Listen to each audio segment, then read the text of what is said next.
네. 오늘 이제 한덕수 전 총리에 대해서 항소심에서 네. 징역 15년형이 선고됐는데 그 판결 결과 어떻게 보셨습니까? 아니 그 1심 때는 형량이 막 왔다 갔다 했어요. 누군가는 너무 낮게 나오고 누군가는 또 높게 나오고 이랬거든요. 근데 사실 내란이 개인 범일 수가 없고 집단 범이라 가지고 항소심에는 이 간극이 좀 줄어들 거란 예상이 많이 있었죠. 지금 뭐 네. 한덕수 총리 같은 경우에는 1심보다는 좀 줄어들었는데 다른 분들 뭐 몇 년 낮게 나온 분들은 아마 더 높게 나올 거고 이런 것들이 재판 진행될수록 계속 레인지가 좀 좁혀지는 방식으로 가서 뭐 정리될 거다 네. 이렇게 생각합니다. 그런 의견 주신 거고 네. 그 사이에 신인규 대표 허겁지겁 지금 들어오셨는데 밖에 비가 오는 모양이죠 보니까요. 아, 이제 비가 와가지고 그러니까, 조금 차가 좀 네. 밀려가지고. 아 근데 머리는 멀쩡하네요. 차 타고 왔으니까요. 아, 네, 그렇죠. 머리는 네. 멀쩡합니다. 우리 신인규 대표도 오늘 이제 그 항소심 선고 결과 봤는데 네. 15년형 어떻게 보셨습니까? 그러니까 뭐 1심에 비해서 형량이 이제 워낙 좀 적게 선고가 됐고 이제 특검의 구형량이 원래 1심에서 15년이었잖아요. 맞아요. 그러니까 이제 네. 그 언저리에서 아마 좀 타협점을 찾은 것 같은데 결국 이제 국민들이 바라보고 있는 이 내란의 심각성과 그 내란이라는 범죄를 단죄하는 그 의지의 면에 있어서는 아직은 법원이 조금 더 나아가야 될 부분이 좀 남아 있는 것 같다. 그래서 저도 그게 꼭 성에 차지는 않는데 그래서 15년이 나온 걸로 일단은 네. 우리 사법부가 어느 정도 판단을 그 기준을 설정한 거 아닌가 싶습니다. 일단은 그 유죄 인정이 내려진 부분들을 살펴보면은 혐의가 여러 가지가 있는데 첫 번째로는 내란 주요 임무 종사 혐의에 대해서는 유죄를 인정했습니다. 각계 사실을 보면 일단은 주요 임무 종사자로서의 고의를 인정을 했고요. 두 번째로는 비상계엄 선포 전에 형식적인 의사 정족수를 채운 부분이 국무회의를 심의한 것 같은 가장적인 효과를 가져왔기 때문에 그런 부분에 유죄를 선고한 것이고 거기에 더해서 주요 기관의 봉쇄라든가 언론사들을 상대로 한 단전 단수 조치 지시 이행 방안을 논의한 부분들을 유죄로 인정을 한 겁니다. 그리고 허위 공문서 작성과 대통령 기록물법 위반, 공용서류 손상 혐의에 대해서도 유죄를 인정했는데요. 기본적으로 이제 비상계엄 선포문을 표지를 사후에 허위적으로 만들고 그 손상한 혐의를 다 유죄로 인정한 것이고 마지막으로는 윤석열의 탄핵 심판에 증인으로 출석을 해가지고 저는 계엄 관련 문건을 보거나 받은 기억이 없다라고 한 부분을 위증으로 인정한 것인데 1심과 비교하더라도 대부분 상당수의 범죄 사실이 유죄가 인정됐다고 볼 수 있는 거죠. 이유진 기자. 네, 대부분 유죄 인정됐는데요. 다만 좀 아쉬운 점은 개인적으로 적극 가담하지는 않았다고 판단한 부분인데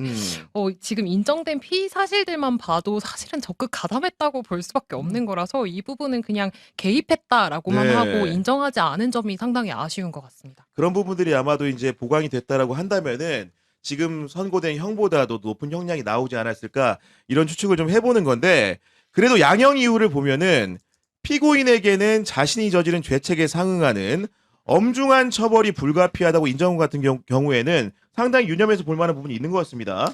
그러니까 이제 아무래도 양형 기준에 대해서 이게 내란죄가 무슨 양형 기준표에 정확하게 나와 있지 않다 보니까 말 그대로 이제 판사의 양심에 온전히 다 맡겨놓고 있는데 사실 1심 판결만 놓고 봐도 뭐 거의 이제 내란범이라는 건 집단범이기 때문에 거의 다 이제 엄벌에 처해져야 되는 것인데 너무 이 사법부가 이 고무줄 기준으로 하고 있었던 그런 부분들이 있어서 아마 항소심에서도 그런 나름의 그 양형에 네. 대한 비판을 고려한 그런 문구들이 있기는 한데 그래도 여전히 이 국가 반역 범죄에 대한 우리 사법부가 너무나도 좀 온정주의적인 처신을 지금 하고 있는 거 아닌가 저는 그런 비판은 좀 피하기는 어렵다고 봅니다. 아 그리고 한덕수라는 사람이 보면은요 검찰 조사에서도 그랬고 뭐 특검 조사에서도 그랬고 법원에 출석해가지고도 거짓말을 많이 했죠. 네, 비상계엄의 충격으로 인해가지고 기억이 나지 않는다 이런 식의 말도 안 되는 변소를 하다 보니까 네. 이런 부분들이 중형이 선고되는데 네. 자충수가 된 측면도 없지 않은 것 같거든요. 뭐 그렇다고 저는 생각을 합니다. 그래서 뭐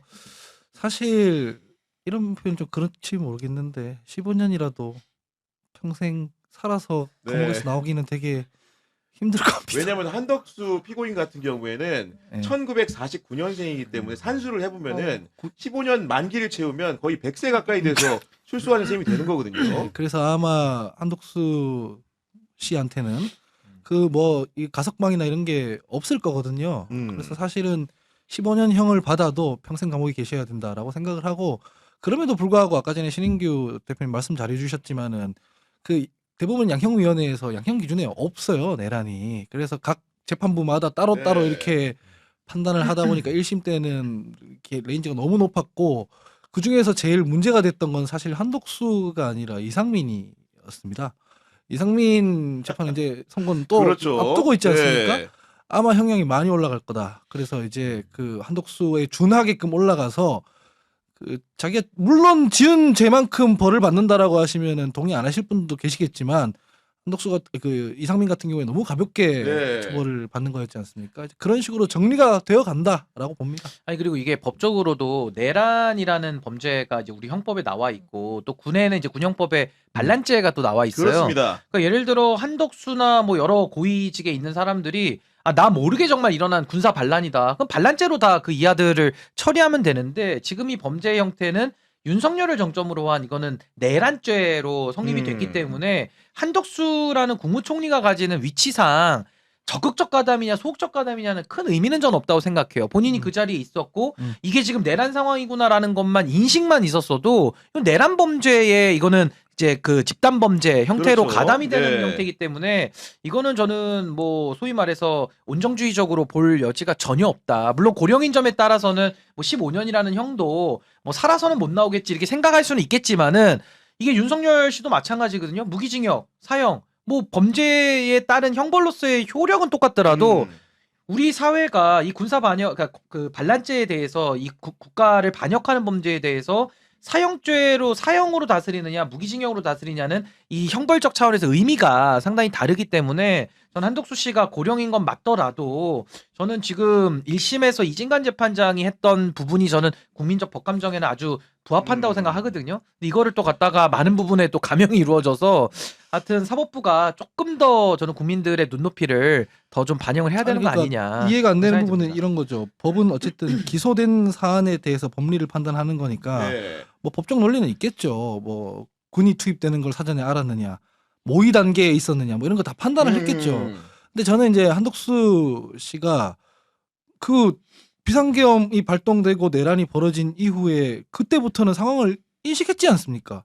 근데 그 대통령 직무대행직을 하면서 보여줬던 모습들을 여러 가지 생각하면 행태들을 보면 사실 그것까지 다 합산을 해야 되거든요. 내란인 걸 알면서도 거기에 대해서 청산이 되는 걸 방해했던 사람이고 심지어 탄핵이 된 이후에도 본인이 대선 나가려고 했던 사람이지 않습니까? 국민들은 그걸 다 종합해서 판단했을 때는 15년은 너무 가볍다 이렇게 판단하는 게 네. 타당하긴 하죠. 사실은 제가 말씀드리면 하더라도 종합적으로 물론 재판장에서 그거를 판단하진 않겠지만 이건 너무 가볍다 이렇게 생각하시긴 할 겁니다. 그리고 저는 이진관 부장판사를 다시 한번 생각을 해보게 되는데 왜 그러냐면은 특검이 최초에는 한덕수를 내란 우두머리 방조 혐의로 기소를 했었죠. 근데 이진관 부장판사가 이 부분에 대해서 그게 뭐냐 주요 임무 종사 혐의로도 추가로 기소해달라고 해가지고 공소장 변경을 한 것이고 이번에 항소심 재판부 역시 내란죄의 집합범적인 성격이라든가 피고인 한덕수의 범행을 종합적으로 판단을 해가지고 이진관의 선택이 옳았다 이렇게 본 것이고 거기에 더해서 제가 좀 더 선회를 해보면은 통상적으로 항소심 판결에서는 감형이 많이 되기 때문에 특검이 15년을 구형했지만 이진관이 23년을 썼던 것은 이런 항소심의 감형들을 혹시나 염두에 둔 것은 아닌가라는 생각도 해보게 됩니다. 그러니까 이진관 재판장의 공로가 굉장히 큽니다. 이 대한민국의 내란을 정리하는 과정에서 사법부가 그 조의대 체제에서 상당히 좀 기울어져 있다. 사실은 윤석열이라고 하는 내란 수괴가 내란을 일으키기 딱 1년 전 그때 임명한 인사가 조의대 대법원장이거든요. 네. 그렇기 때문에 사법부가 상당히 좀 기울어져 있는 이런 상황 속에서도 이진관 재판장이 아까 우리 앵커님 말씀하신 이 내란범이라고 하는 이 법리에 맞는 해석을 제대로 해낸 것이죠. 그러니까 방조의 형태가 아니라 내란 수괴, 주요 임무 종사, 뭐 부하 수행 뭐 이런 식으로 형량이 다 나눠져 있기 때문에 이거는 그냥 내란범, 집합범으로 봐야 된다라는 그 법리를 인정을 한 것이고 더 중요한 것은 특검의 구형량보다도 8년을 더 높게 해서 23년형을 선고를 했기 때문에 항소심 와서 일부 감형이 되더라도 그래도 지금 15년 정도를 그렇습니다. 좀 지켜낸 효과도 있는 것이고 무엇보다도 저는 이진관 재판장이 굉장히 용기 있는 저는 법관이라는 생각이 드는 것이 역사의식을 가지고 이 윤석열의 내란범은 이거는 정말 위로부터의 내란, 그 친위 쿠데타라는 얘기를 판결문에 박아버렸거든요. 그러니까 이런 용기 있는 태도가 정말 대한민국의 사법부의 남아있는 자존심을 정말 이진관 재판장이 세워준 것 같고 만약에 그 정도의 이진관 재판장만큼의 그 판결문도 안 나왔더라면요 아마 지금의 사법부는 국민적 저항에 훨씬 더 많은 저는 그 저항에 맞닥뜨렸을 수가 있다. 그래서 전 그런 차원에서는 참 이진관 재판장이 더더욱 돋보이는 그런 판결 아닐까라는 생각이 듭니다. 그리고 내란 사건 피고인들의 재판이 지금 항소심에서는 고법에서는 전담 재판부에 이제 배당이 된 상황인데 윤석열 같은 경우에도 1심에서 이제 체포방해 혐의의 경우에는 징역 5년을 선고받았다가 징역 7년으로 형량이 늘어났거든요. 네. 그러니까 물론 이제 그 한덕수의 경우에는 23년에서 15년으로 감형이 되긴 했습니다만은 이상민보다는 훨씬 더 높은 형을 받았기 때문에 향후에 항소심을 내란 전담 재판부에서 받아야 되는 피고인들 같은 경우에는 네. 뭔가 벌벌 떨 수밖에 없을 것 같아요 지금. 지금 아마 가장 긴장하고 있을 사람이 이상민 전 행안부 장관일 것 같은데 제가 봐도 약간 더 형량이 세게 나오지 않을까 생각이 들어요. 지금 추세로 봐도 그게 맞다는 생각이 들고 그래서 지금 내란 전담 재판부 판결을 지금 받아봐야 된다. 제대로 한번 받아볼 시점이다. 예, 네. 이런 판단이 듭니다. 좀 서둘러 주셨으면 좋겠어요. 뭐를 서둘러 주셨으면 좋겠냐면 비상계엄 해제 표결을 방해했다는 의혹을 받고 그 방해를 하는 과정에서 내란 수계인 윤석열 씨와 통화를 했다고 하는 우리 추경호 대구시장 후보께서 그렇죠 지금 매주 수요일마다 이제 재판에 네. 나가고 계신데 거기도 빨리 좀 매듭이 되었으면 좋겠다는 생각. 지금 대구시장이 국민의힘 후보로 선출이 네. 된 상황이기 때문에 그런 부분들로 네. 감안을 해야 된다 말씀 주신 거고 네. 지금 망고 인삼님이 경향TV 응원합니다 하면서 슈퍼챗 보내주셨는데 요즘 보니까 저희 경향TV를 응원하시는 분들이 정말로 많으셔가지고 너무나 감사드린다는 말씀을 네. 거듭 드립니다. 어때요? 우리 하원기 평론가. 저도 거듭드립니다. 아니 근데 네. 저는 어디 가나 그냥 똑같이 다 얘기하는데 우호적으로 말씀해 주시는 분들이 많아서 네. 좋더라고요. 네. 지금 속보가 하나 들어왔는데 국회 개헌안 표결이 불발이 됐습니다. 국민의힘 개혁신당 불참에 투표가 불성립됐다는 속보 있는데요. 그리고 이제 정진석 그 부여청양에 그 출마를 선언했던 그분의 이제 그 현황 같은 경우에 전해졌는데 국회의원 보궐선거 공천 신청을 철회한다. 평당원으로 돌아가 백의종군 하겠다. 이거 좀 어떻게 봐야 되는 겁니까, 신익규 대표? 아니, 그러니까 일단은 개헌안 표결이 불발이 돼서 이제 불성립이 아마 된 것 같은데 네. 이제 저렇게 되면 개헌이라고 하는 국회가 할 수 있는 가장 권위 있는 표결조차도 이제 국민의힘과 개혁신당이 하나의 연대를 해가지고 이제 방해를 하고 있는 이런 상황이 되는 거거든요. 그러니까 이 부분에 대해서는 뭐 특검에 대한 공조 이런 부분을 아마 생각한 걸로 미루어 짐작이 되는데 결국에는 저게 이제 안티폴리틱스라고 하는 이제 반정치성의 아하. 경향이 그대로 드러나고 있고 이제는 국민의힘과 개혁신당은 한 몸으로 봐도 된다라는 생각이 들고요. 또 정진석 전 비서실장 같은 경우는 정말 염치 없는 일 아닙니까? 아니 칼은 왜 빼든 거예요, 갑자기? 그러니까 선거 이제 나오겠다고. 그 욕망을 주체하지 못해가지고 이제 자리가 비니까 이제 공주 자리가 그 박수현 의원이 갖고 있다가 이제 사실은 이번에 충남지사 후보로 되면서 이제 보궐 사유가 생긴 건데 욕심이 생겼나 보죠. 그래가지고 나간다고 하니까 당내에서도 두드러맞고 거의 샌드백처럼 생각이 들다가 아마 본인도 이건 아니겠다라는 생각이 아마 철회를 한 것 같은데 뭐 늦었지만 정말 천만다행 같은 일이고 다시는 정말 이런 윤 어게인 세력들이 이 제도권에 발붙이지 못하도록 그리고 지금 정진석 실장 빼더라도 많거든요. 뭐 이용 후보도 그렇고 뭐 박민식 후보도 그렇고 뭐 대구에 있는 추경호 후보도 그렇고 그렇죠. 윤석열 씨와 직간접적으로 뭐 거의 선대위 캠프 구성원들 같은 사람들이 너무 많기 때문에 앞으로 좀 더 해야 될 일들이 우리가 좀 더 많이 남아 있는 거 아닌가 그런 생각이 지금 듭니다. 하원기 평론가께서는 대구시장 선거 민주당 김부겸 후보를 돕고 있기 때문에 제가 여쭤볼 수 있는 건데 그러면 이런 생각이 좀 듭니다. 정진석이 지금 평당원으로 돌아가겠다고 했잖아요. 네. 추경호와 네. 예를 들면은 그 정진석의 차이는 무엇이며 네. 대구 시민들은 그 차이에 대해서 어떤 식으로 사고하는지 너무 궁금합니다. 근데 일단은 백의종군 말고 수의종군을 해야 된다고 저야 생각하지만 정부를 해야 된다. 예, 수의종군을 해야 된다 생각하지만 대구에서는 그렇게 전선을 치고 있지는 않습니다. 그 경제 얘기만 주로 하고 있고 네.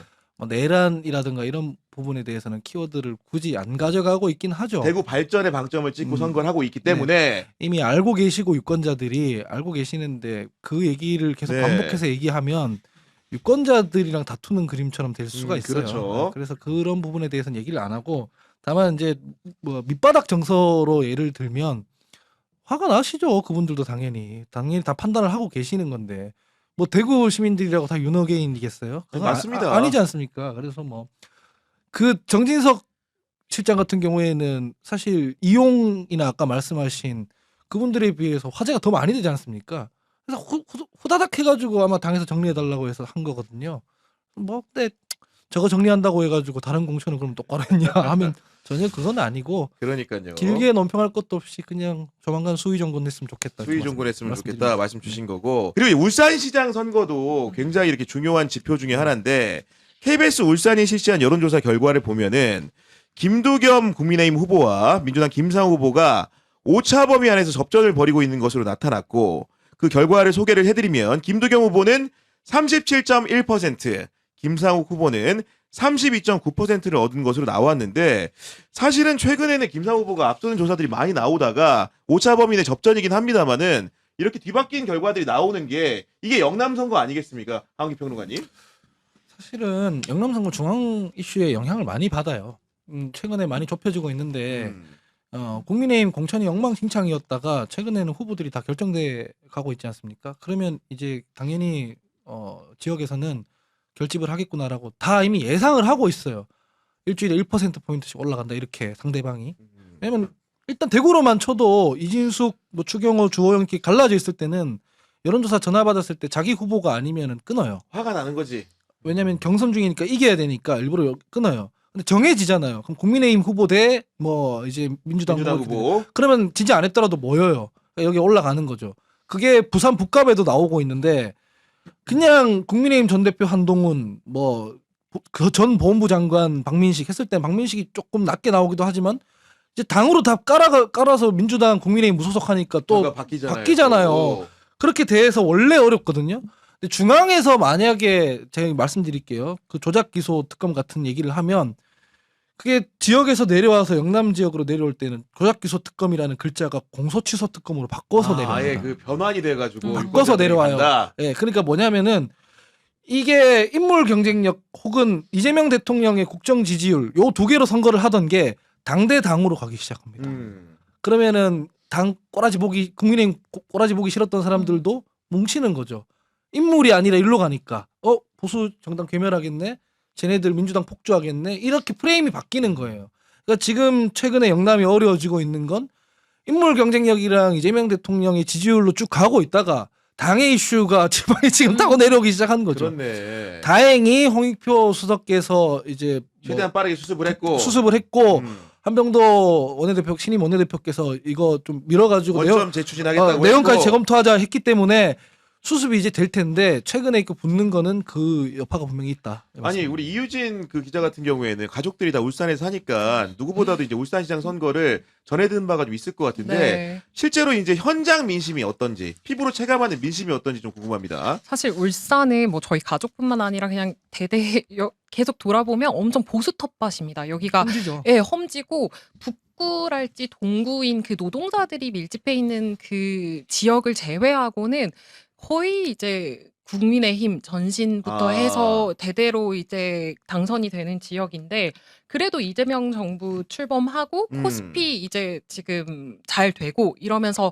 주변에서 그래도 좀 정부 잘하는 것 같다 칭찬은 들리고 있어요. 근데 이게 맞아요. 막상 네. 선거는 투표장 들어가 봐야 안다고 하듯이 이 울산 진짜 쉽지 않거든요. 그래서 주변에서 정부 칭찬은 많이 들리지만 사실 그게 표로까지 이어질지는 정말 된다. 전력 투구를 해야 되는 상황이다. 아니 그리고 지금 보니까 단일화가 정말 분수령이 될 수밖에 없을 것 같은 게 그 같은 여론조사에서 진보당의 김정은 후보가 얻은 지지율이 14.2%고 무소속 박맹우 후보가 얻은 지지율이 8.5%이기 때문에 보수가 단일화하냐 진보가 단일화냐에 따라 가지고 합산해 보면 굉장히 결과값이 많이 달라질 수도 있게 보입니다. 그렇죠. 그러니까 울산 같은 경우가 그 단일화가 굉장히 그 선거 결과에는 직접적인 영향을 미칠 수밖에 없는 그런 지역구고 그런 차원에서는 정말 그 끝까지 긴장을 놓칠 수 없는 이제 그런 지역구가 될 것이고 아까 우리 하원기 대변인 말씀하신 대로 정말 그 중앙에서의 이슈가 또 지방에서 소비되는 것들이 맞아요. 완전히 좀 차원이 다를 거기 때문에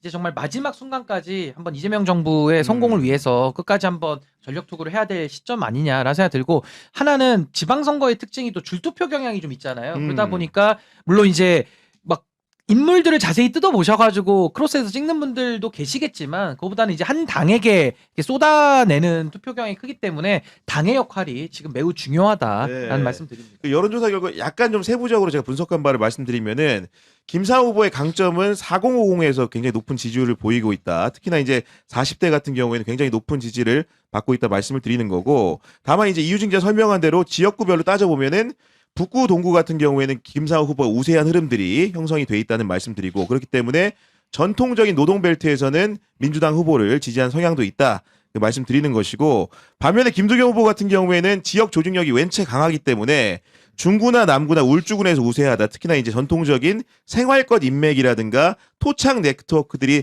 잘 형성된 지역구에서는 굉장히 선전하고 있고, 4050의 지지를 받고 있는 김상호 후보와 달리 그 김두겸 후보 같은 경우에는 고령층의 절대 우세, 70대 이상에서 압도적인 지지를 받고 있다는 설명을 드리면서